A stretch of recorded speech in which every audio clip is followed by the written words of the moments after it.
Ola, bos días. Este vai ser un dos programas curtos de Ourense Fala, no que proponemos unha idea e discutiremos dela en, eu que sei, 2-3 minutos, non lle adicaremos máis. Hoxe comezaremos cas notas de Nadal, da primeira evaluación, e na famosa remontada da segunda e terceira evaluación, claro. Se son un desastre, senón, pois... Unha remontada que se fai necesario cando as notas no primeiro trimestre son malas, baixas ou decepcionantes, non sei que calificativo porlle, non? É importante non volverse catastrofista, non? Estamos no primeiro terzo do curso, ok? Temos tempo de levantar xa non só o curso, senón esta propia evaluación nas recuperacións que veñen despois de Nadal, pero hai que aproveitar o tempo. Non, xa, pero sobre todo tamén comentar que moitas veces atopámonos ante un profesor novo, unha forma de traballar nova, e obviamente os rapaces, pois, hai moitos que lles custan dependendo de cal sexa o profesor, porque isto é moi importante. Moitas veces xa non é a materia, moitas veces é adaptarse ao que se nos pide, non? Non como son matemáticas, pois dá igual que as imparta A que as imparta B. Eu penso que non, hai que adaptarse ao que pide o profesor, porque xa non é a exixencia, senón a forma de facer as cousas. Sí, a metodoloxía un pouco, non? Pero eu quería intentar algo que é prácticamente un imposible, pero bueno, intentar que pedirse aos pais que intenten analizar a situación de forma obxectiva. Estou falando dos pais que reciben notas que non se esperan, xa todos sabemos do que falo, non? Que intenten ter unha visión un pouco obxectiva, é dicir, non volverse tolos, como dicía anteriormente, catastrofista polo tema das notas, porque suspendan, porque saquen notas baixas.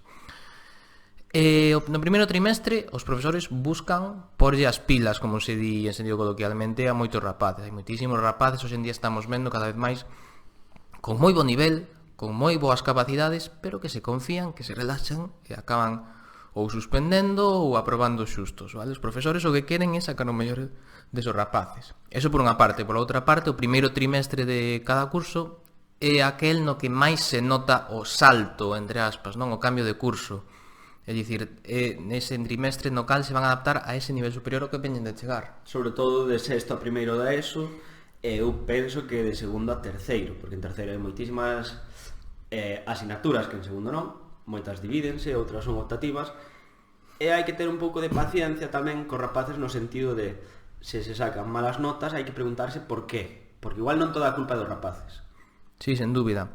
Evidentemente, todo curso que se supera vai supor un salto, non? Pero, bueno, nos na nosa experiencia podemos comprobar que os saltos máis duros son normalmente os saltos a ESO, porque xa se empeza a traballar nivel instituto, pero para min o salto a terceiro da ESO é un dos máis comprometidos, por chamarlle de unha forma. Xa comezan a ter moitas asignaturas, xa comezan a ter asignaturas que os van a guiar polo carreiro das ciencias ou polo carreiro das letras, e tamén o salto a bacharelato, non? Na que nese momento xa falamos de rapaces con unha mentalidade moito máis formada e máis...